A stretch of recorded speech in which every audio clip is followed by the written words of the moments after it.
Welcome to Positive Philter with your host, Philip Wilkerson, a podcast that focuses on friends, family, health, and career, with a little self-help along the way.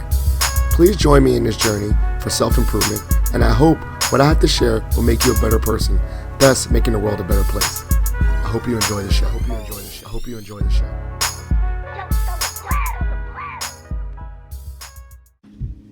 Hello, people of the world. It's Philip Wilkerson back with another episode of Positive Philter. I'm joined by a special guest. Everyone's a special guest. I'm joined by the Professor Don, Michael Don. Now, we met particularly because our young little mini humans both go to daycare on campus, and just getting connected and staying in touch, and me being an extrovert, I just kept on bothering him, and we became friends. And so, as I've come to understand at Mason, it's a whole big world where a lot of people, I'm on the student affairs side, he's on the faculty side, that we have obviously very different experiences, with our careers and how we go about our day-to-day at George Mason. And so every time I have someone that's in the academic realm, I love to learn about what they're doing, what they're studying, what they're teaching. And so Michael is teaching, I believe, creative writing. And I'm not going to get that wrong. Am I wrong? Well, I'm teaching more so composition classes, but I've taught a lot of creative writing in the past, and I am a fiction writer. There it is. Okay. So I'm halfway, half right. And so that's it. I think I want to have a maybe call this podcast or this topic, a career in writing. How do you, have a career in this? So before we get started, Michael, give the listeners a little bit of who you are, introduction. Yeah, thank you, Phil. Great to be on the pod. Like Phil said, I'm a professor at George Mason. I teach in the English department, mostly first year composition courses and a little bit of advanced composition. In the past, I've taught at a bunch of other universities in the U.S. and in Kenya, where I lived for a couple of years. I'm a fiction writer. I have written one book of short stories. It's called Partners and Strangers. I write a little bit of creative nonfiction as well, and I'm working on another book of short stories that is almost complete, and also thinking about another project beyond that. In addition to writing and teaching, I co-edit a literary journal that's based out of Nairobi, Kenya, and I co-edit, or I should say I'm the fiction editor for a journal that's for teachers, focuses on writing about teaching, but in the literary forms: poetry, fiction, creative nonfiction. Well, that's pretty dope. Actually, I'm learning a new thing. I didn't even know nothing about no Kenya, so that's pretty awesome. So talk about, take us to your journey. I always go way back. I don't know, as early as you want to start. When did this thought about writing, and this was the thing I like to do, when did that start? Yeah, I usually answer that question with fifth grade, which is in Miss Kent's class at Captain Elementary School in St. Louis, Missouri. She was a really cool teacher who gave us she was a very creative person herself, and I think wanted us to just explore, have more kind of like free, unstructured time and just explore our interests in mind. So every day we'd have like a big chunk of time where we could kind of do whatever we wanted, within reason. And I would always, sit down and write, and I worked on this really long story that eventually, handwritten in, huge fifth grade sloppy font, became like a 90 or 100 page story that I just kind of, put in the middle of my table at the end of every day. Sadly, one day I came to school and it was gone. It had just disappeared. But then throughout childhood, I was really into drawing and recently at my parents' house in St. Louis, where I grew up, I found some illustrations of like basketball players that I wrote poems to. So I remember writing some songs, even though I wasn't so musically inclined, but I liked the lyrics, and was always kind of just making up little little stories and songs as a kid, and then it started becoming more formalized when I took classes in high school and college, and that's when I realized I really love writing stories, and along the way I'd also always really loved reading fiction as well. So maybe somewhere out there, if we see something come out of St. Louis, it's a 90-page children's book. Someone took your work. I don't think it was that good. That would be generous. That would be a mistake on their part. I don't know, man. And then I love it. The poem was just like talking about like how dope Michael Jordan was, or like what? Yeah. The poem I found recently was Patrick Ewing, so the underdog. I love but it. Yeah, I did love Jordan. I was a big Jordan fan, of course, as everyone was, and Chicago was the closest city with an NBA team. So even though I know he was a national and international phenomenon, he was my guy. I love it. I mean, I love to see that Patrick Ewing poem. It's probably like that last, was it the shot he missed that they put on a 30 for 30, whatever. Yeah, I think I was trying to get him, capture him actually making it. So, So, okay, man, you're doing it in 5th grade. You're writing short stories. You're writing poems. You're putting them away, and I know a lot of people, like when you go to college, a lot of people say, "What are you going to do with your job?" And you pick a major that's X, Y, and Z. So, talk about that process of when you went to college and you kind of went into the writing realm of college. Yeah, so I started off as a psychology major and I finished as a psychology major, but along the way I took, half a dozen or so creative writing classes and ended up doing a minor in English, and took some of course literature classes as well. I don't know. I think I was one of those 18, 19-year-olds who enters college not really having a clear idea of what they wanted to do. I was always interested in like the internal experience. So I think it's one of the reasons why I ended up starting in psychology. It's probably no coincidence that there are a lot of therapists in my family, my mom included, an aunt, a grandma. But I also just think that was always an interest of mine, just kind of the internal psychological and emotional experiences. And I think you see a lot of that in my writing. And so I think the psychology classes and the creative writing and literature classes all kind of, spoke to each other in a way, and that I'm working through characters who are, dealing with their internal, struggles and dilemmas and, navigating what it's like to be a thinking and feeling human. And so, I didn't do anything practical with the psychology major. I did not, but I had great creative writing mentors and they really encouraged me. And so one day, after a few years of working for a nonprofit in Boston, I decided to try to go to grad school for creative writing and just kind of see what would happen. I wanted to carve out some time to actually try to do it more full time as opposed to as a hobby, because I was writing a lot of stories along the way, even after college. At the job I just mentioned, when I had downtime, when there wasn't much to do, or on the weekends, I'd be thinking up story ideas and writing stories.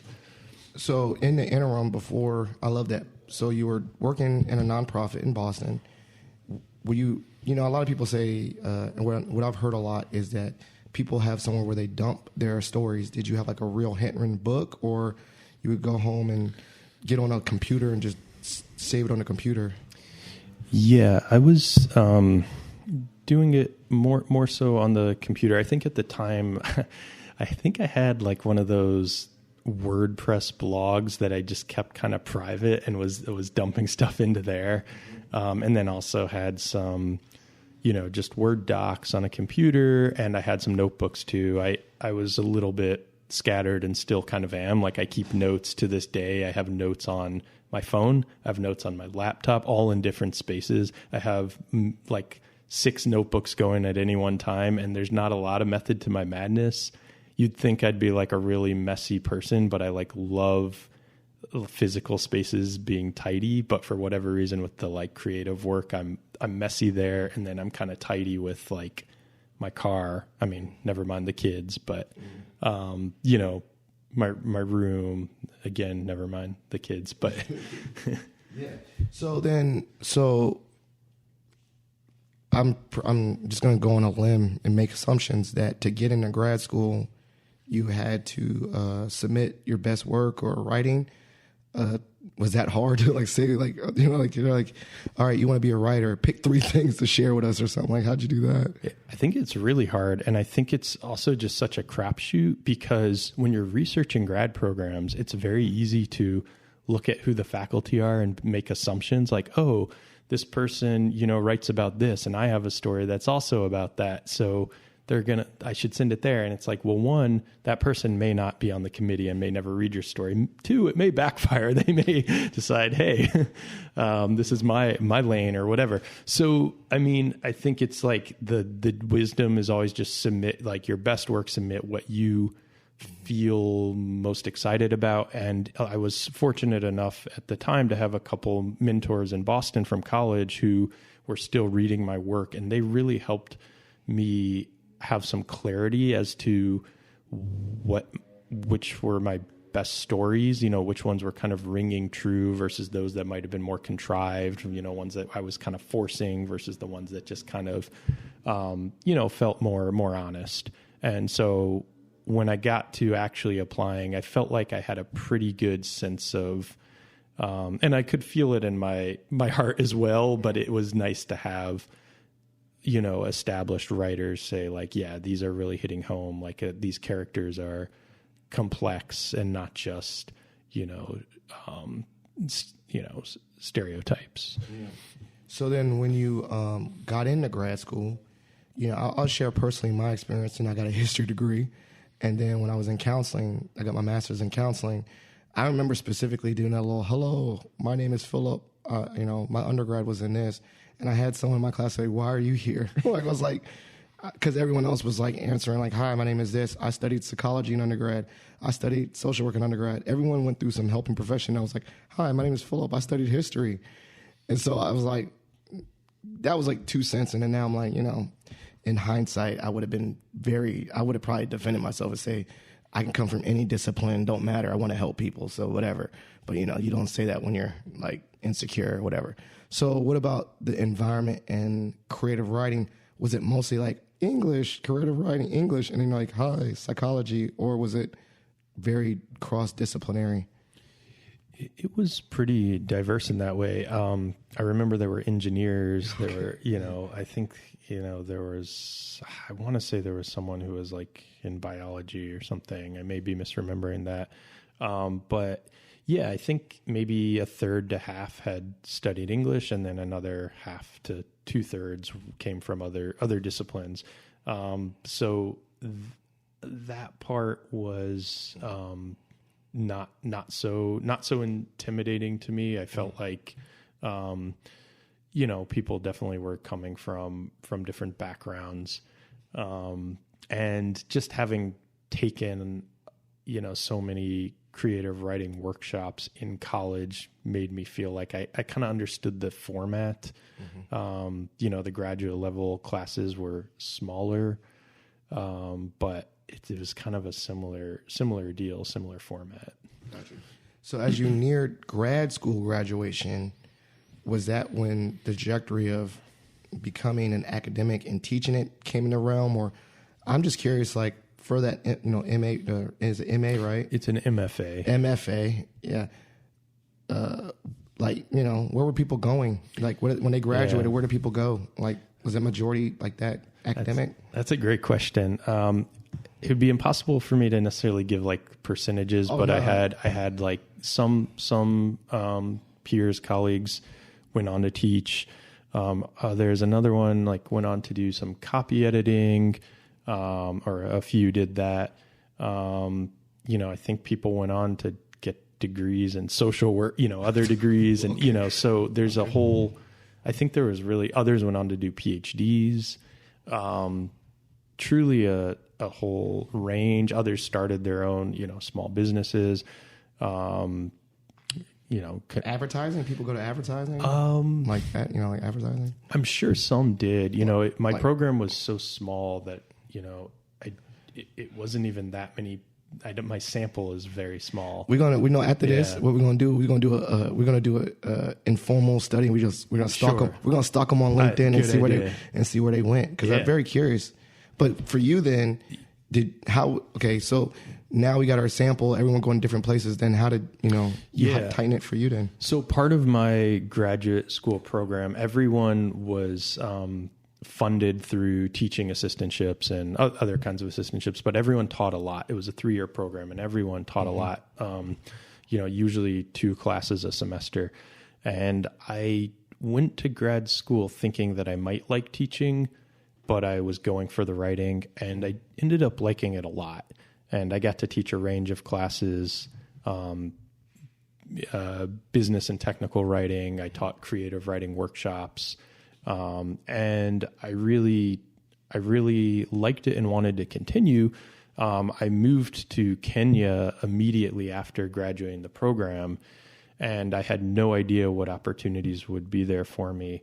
I ended up getting linked up with a university that was looking for more qualified people to teach writing classes, and ended up picking up a couple classes a semester. So I continued teaching in Kenya, and then found another position actually at my graduate school alma mater when we returned, and then from there taught at a couple more universities before I ended up at George Mason. Hold on, what was the grad school? It was the University of Illinois, Urbana-Champaign.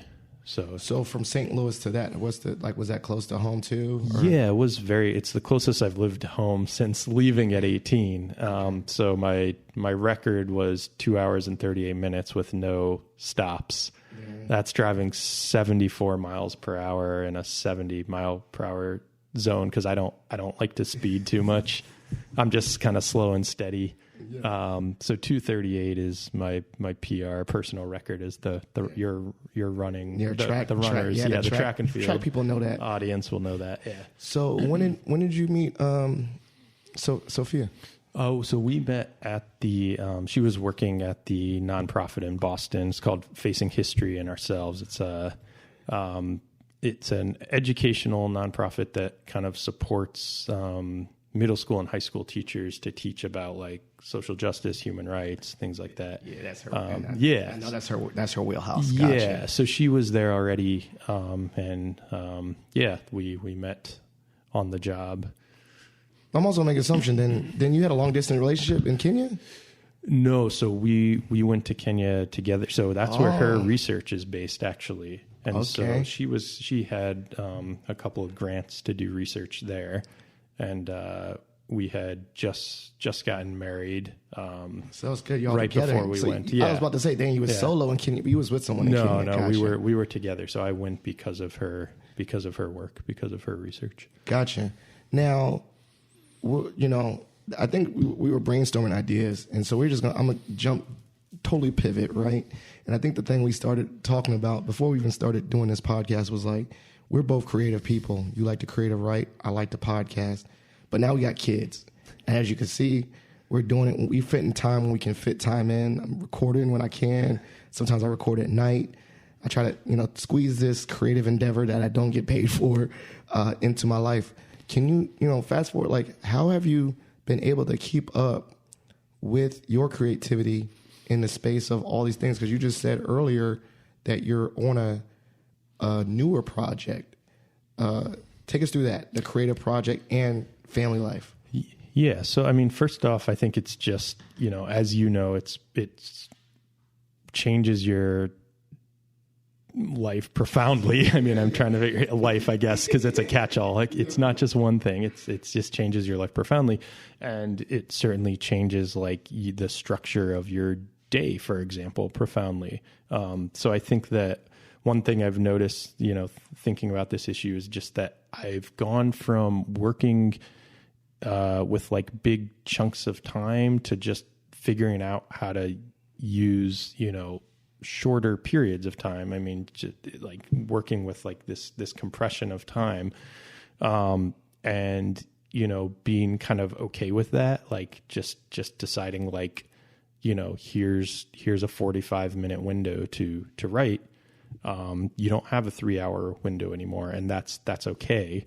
That's just the reality. And sometimes I think it's actually helpful. Sometimes it makes me procrastinate less. It's like, okay, hurry up and do something.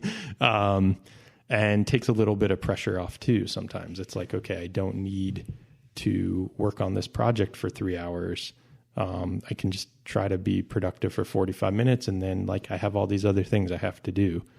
So just go to it, So the first book, which I'm gonna put that in the show notes, was that pre-kids, the first book? Yeah. So it was written pre-kids. It was published in 2019. So my daughter was, I think, about 10 months when it came out. But it was written primarily while I was in grad school, and then a couple of the pieces, it's 13 short stories, and 2 or 3 of the pieces were written, like 2015, 2016. Then it was accepted for publication in 2018 and came out in 2019. So yeah, that book was written pre-kids. So then, what was the timeline again? Oh, so you said finished by 18, 13 short stories. So what was the timeline again? Yeah, so I wrote it mostly between 2010 and 2016, 17. Those were the years I was working on it. It was accepted for publication in 18 and published in 19. So what I'm hearing is that, I mean, even the first time before kids, it was an extensive, like 7-something year process. So do you, like, in your mind mentally say, okay, I'm just going to times that by like 2, or add like for 7 years, I'm gonna do it 9 years? How's that work now? I try not to think about that because that's the whole timeline thing it can be discouraging if you think too much about it. I will say, the new collection I'm working on, and I have a full manuscript, I'm just editing and revising it now. The biggest piece in there is like an 80-page novella. And I actually drafted that also before having kids. And so I kind of had a head start. I was working on some of this stuff before the other book was actually out. Because you're kind of, the way the publication cycle works, it's like by the time your book is accepted for publication, you've already been on to something new. Like the whole process just takes so long. And then, yeah, I mean, it's already been 4 years since that book came out. So I've been just slowly getting things, things have, just slowly getting done. And in 4 years, even though I haven't felt like, I don't feel like I've had a ton of time to write a lot between the pandemic and having a couple of kids, I look back and I'm like, well, there's still work getting produced. So, again, a couple of the pieces in there, the big one and another one, I think were written before kids, but it's just kind of, I think will probably end up taking about the same amount of time as the first book, probably about 6-7 years of writing. So now that you have kids, I'm just curious, like, do they randomly, their personalities come into stories? Like, are you are you now like throwing a character and down the line, your kids will read this and be like, hey, that sounds like me or mommy or something? Like, are you inspired? The muses do you throw everyday people into your stories? Yeah, absolutely. I mean, I think all my characters are sort of like a composite or amalgamation of myself and other people in my life. I always find it hilarious when you read the inside cover of a novel or a collection of short stories. There's this like legal disclaimer that's like the characters in these in this book are fictional, and it's like purely coincidental if they resemble real people. And it's just, every fiction writer knows that's just a complete joke, because we don't just imagine things. We take an imaginative leap. We combine, we do have an imagination, but where does imagination come from? I mean, we don't become blank slates when we're trying to imagine. And so that's kind of something I always just find kind of funny, but I know it's just a legal thing. But yes, absolutely. A lot of the characters are, just kind of composites or start as someone, but then become someone else. And yeah, there's one particular story I'm working on that I feel like the voice of the kid is, resembles my daughter a little bit, but I'll try to mask that a little bit and, try to invent a little bit. So it's not, so I'm not writing her as a character. So her name won't be Famera. No, it won't be. Yeah. Famera. And then no. I won't be mad if you throw a random black guy with Austin tattooed on his leg in your story either. Right. I'll be flattered. Like, I'll make sure. Random guy comes to the door and he has Austin tattooed on his leg. Just, I'll highlight that sentence. I appreciate the permission. I will sue you. I'll get you in there. You can call me Felipe. Just change my name. I'll get you in there. Okay. So, talk about, I'm always curious, right? Like, I know that my wife does not listen to every episode. I'm being real, right? Or she don't listen to all my stuff. She knows this is a creativity thing, but I do get hyped, and I'm very happy when she does listen to my stuff, or she says, I liked that episode that you did. And, and let me rephrase, I don't have the expectation that she'll listen to everything, right? Like, I don't, read all the emails I should be reading for her, you know what I'm saying? Like, but having someone, I think for me, even with this podcast, it's cool and all when I get like someone I don't know says, hey, I listened to your show, but I actually honestly get more juiced up when it's like my friends or people like, that take their time to do that. So can you talk about that? Like the support of your family when someone that actually reads what you write and stuff. Yeah, I mean, it definitely means a lot to me. Sophia, my partner, definitely reads, not everything, but a fair amount, and less now just because we're so busy. But again, before kids, she read pretty much everything. And, I obviously respect her opinion a lot. So she has helped me actually revise stories, take them in different directions, make characters more real. So that's really helpful, having a partner who's also just a very skilled writer and editor herself. I have a writing group that meets on Zoom because we're in different parts of the country. A couple of a couple of friends from grad school, long time ago, we were grad students, but a couple of friends from grad school and another writer. And that's really helpful in terms of just like the support, reading each other's stuff and, giving feedback and just feeling like you're not alone in it. Family members and friends, I send work out to, especially when it's been published, and hearing, even just a little bit of affirmation or doing a reading and, a public reading and having someone there say, like, I really enjoyed that story. It helps you keep going. Like, you realize it's not that there's anything wrong with writing for oneself, but it feels like there is, maybe a little bit of a dialogue, then, a little bit of support. I think your question was about like people, and I think like, it's really helpful in terms of feeling support from, the people in your life, and then to hear from others who are not necessarily in your life, strangers or just people part of the writing community is also pretty cool, because that's when you feel like maybe it's like part of a dialogue. It's in your work is in conversation with something they've written or something they've read or something they've been thinking about. And that's very satisfying as well. Yeah. Because what I was thinking about is that for me, like I said, I like the fact that you said two things that resonated with me as someone as creative is, two, I'm not alone. So I've joined like lots of podcast groups.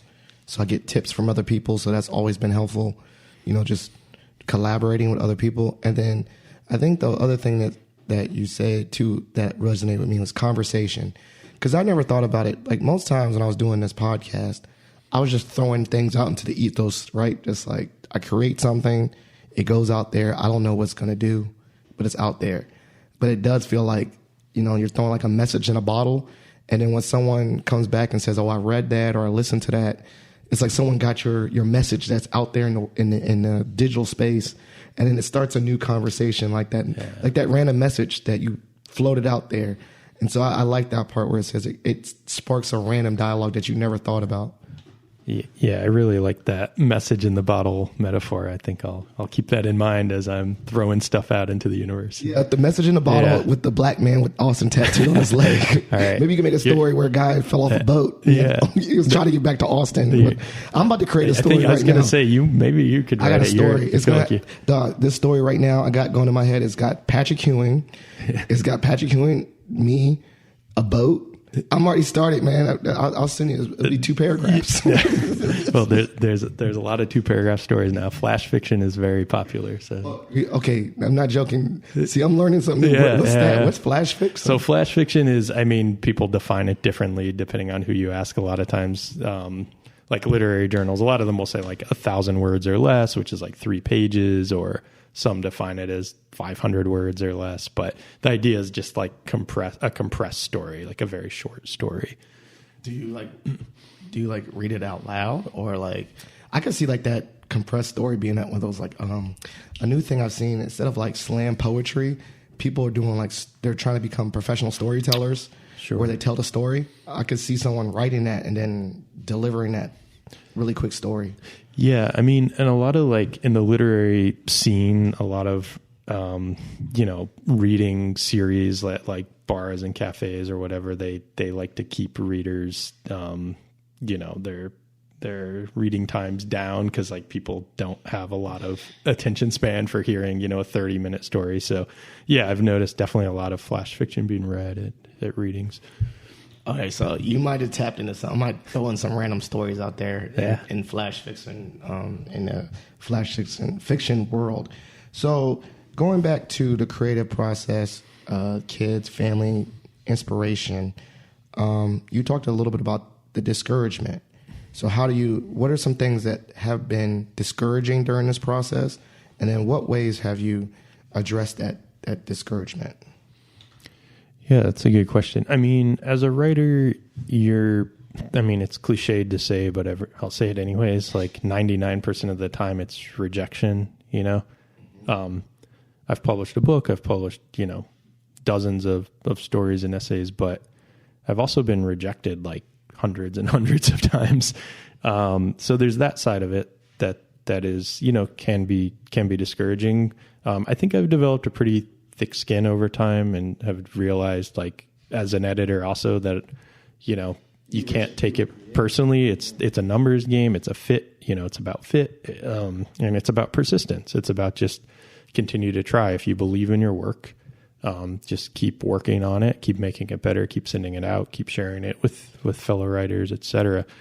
I think the harder part for me, like that part's kind of become, I've gotten pretty used to that over the years. The harder part is just when I'm feeling like writing is a chore. Sometimes I feel like I want to like it more than I do. And during those times, like my method now to deal with it is to kind of like allow myself to feel that way, and maybe, try to focus on, like, there's a lot of different parts of writing, right? Like there's there's being out in the world and kind of like taking notes. There's reading. There's, there's working on old stuff. So I think I've come to realize that I'm not going to sit down 365 days, 12 months a year and just create new stuff. So sometimes I just need to focus more on reading and note taking. Sometimes I need to focus on digging into older stuff and kind of like finishing it or making it better.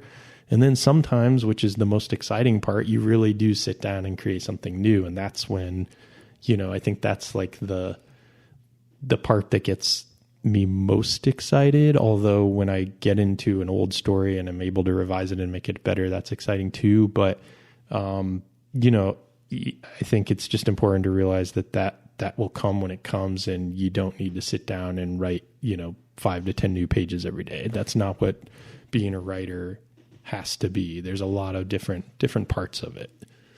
Yeah, that's really helpful. And one of the things I thought about was the revisiting the old stuff. I might start doing out my own audio clips and stuff because I have times where I've created and tossed it or forgot about it.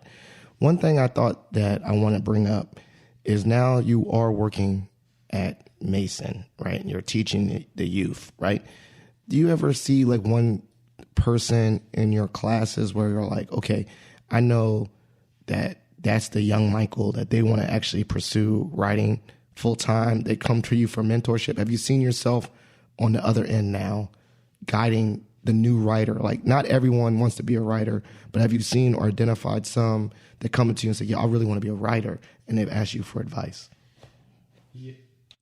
Yeah. So, as I mentioned earlier, I've taught at, I think, like 4 other universities, and I taught a lot more creative writing classes at some of the other universities. And so I had more students in those classes who were actually like specifically interested in writing. And so I did have students like that, and I still keep in touch with some of them in various ways. At Mason, I've only been here a couple of years, and I haven't taught creative writing yet, but I have had some really talented students, and I've had some students talk to me after class about writing. Like we'll walk for 10 minutes, in our on our way out of off campus, and I've had some fun conversations. I had a student come to a reading of mine at the Writers Center in Maryland. She showed up with her aunt. That was pretty cool. And I've told, a handful of students, like, hey, I think you're a really talented writer. And just kind of let them know, just giving them that, that affirmation in case they are interested. Hopefully I'll teach some, creative writing classes in the future. I'm supposed to be teaching an international publishing class, at some point. And so, hopefully I'll come across more students at Mason who are, already, doing it or interested in pursuing creative writing. Have you, and this is just a random question, have you checked out like the Volition, the literary magazine that we got at Mason, and checked out and just like randomly saw the talent there? I've got a couple copies, but have you ever just checked that out? I'm curious. Yeah, I haven't had a chance to, read it cover to cover, but yeah, I've looked at it, and yeah, looks like there's, a lot of cool stuff happening. Yeah, I might do that too. That's going to be in our LinkedIn stalking Nice. project. Nice. So, I got one more question, then we'll go to our shot for shot portion. So, what does success, when this next project comes out, what does success look like for you? Like, let me do it in a 2-part. What felt successful about your past work? So, like, when you finished it, what was successful about that? What felt successful? And then what are your expectations for feeling successful with the second work?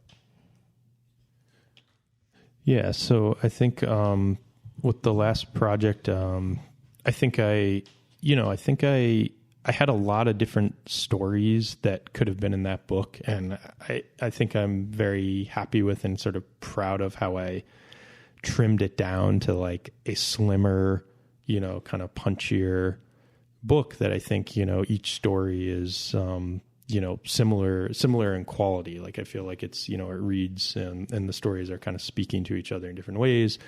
And so I'm happy with like what the table of contents ended up being. It was kind of a crazy time for me when the book came out, cause I had a 10-month-old child. But I did get out, I did like 6 or 7 events, in a sort of moderate way. I pushed the book out there a little bit. For the next book, I think just getting it into more readers' hands. I think now I'm kind of more ready to promote my work. I think I understand the process more. I'm more excited about promoting it. I think I'm in kind of just a different stage of life, and a little bit less afraid of promoting work, because I think when that book came out, I didn't really understand how it worked, and now I've seen a lot of other writers do it, and so I think success for this one would just be, again, like coming up with the best. This one will be 7 or 8 stories and I think I know what they are. but sort of the best, most cohesive, punchy book that will hopefully resonate with a lot of people, and hopefully I'll just get it out in a lot of readers' hands. Well, I was about to say, technically you already started, man. You on the podcast train. Yeah, you've seen it like now. Authors, if you got a book, you got to be on these podcasts. Exactly. And stuff. So this is your first one. I might have to get you back after the book and then get, absolutely hook you up with all these other podcasters. You know what I'm saying? Like, I'll tell you one thing I've learned in the podcasting world is now I get a lot of emails on behalf of these people that are agents. They could be like, "Hi, I know a great guest for your show," and it's like a writer, and then I say yeah and whatever. So you might be on those, like, this might be the first of like 50,000 podcasts. You better be used to talking on the mic. I'm going on tour. I'm ready. Book tours and all that. So this is the part of the show you already know. Shot for shot, you get to ask me any random question, or I ask you. You want to go first? I'll go first. You go first. All right. So basketball is your love. I know that. You put up with our football poll, but I know basketball is your number one. So I have it's a two-parter. One, and I was having this conversation. Do you believe, I'll do the two-part, but it's a two-question then. One, do you believe that Djokovic, how you pronounce his name? Jokic, yeah. I'm going to say Jokic. Do you believe that he is a superstar or all-star? And you know the difference, right? You can build a whole thing around him. Yeah. All-star, they make, they're top tier. They make the all-star game. But superstar is like the elite cream of the crop. What do you think? Absolutely, without hesitation, superstar. Okay. I believe he's either the best or maybe second best player in the league. I am drinking the Jokic Kool-Aid 100%. Who is then who would be in competition with him? Maybe Giannis. I think it's probably between Giannis and Jokic. Right now, Jokic has the upper hand just because he's coming off winning the championship. I think he's just so versatile. He makes everyone better. He's not as good on defense as Giannis, so he's not as much of a two-way player, but he's so good. And coming off the championship, it's hard not to think of him as the best or at least like a top 2 or 3 player. Okay, and this is the further one. Do you think he's in the top 5 European players of all time list? The European invasion of basketball. We have some great Europeans that have come and played, Dirk and all that. Yeah. Do you think he's top 5? And then if he's in the top 5, who are some other people that'd be in the European elite Hall of Fame? Yeah, I'm trying to think of what that list would be. Obviously, Dirk was the first person who came to mind. I'm trying to think off the top of my head. Tony Kukoc, but he wouldn't be. Tony, what's the boy, Parker? Tony Parker. Tony Parker's in there. Tony Parker's in there. Jokic could. Yeah, I'm thinking like this: Tony Parker, Jokic, Dirk. Technically, is Greece in Europe? Yeah. Oh, so there you go. Giannis. Luka. Luka. There you go. You got a solid squad. Yeah, I think the international players. If you add Africa and add like Joel Embiid. The international. If we say international, if we go international, they're just crushing it right now. And we did international we did an international all-star team versus all-American all-star team. I would give it to international. I think so, definitely.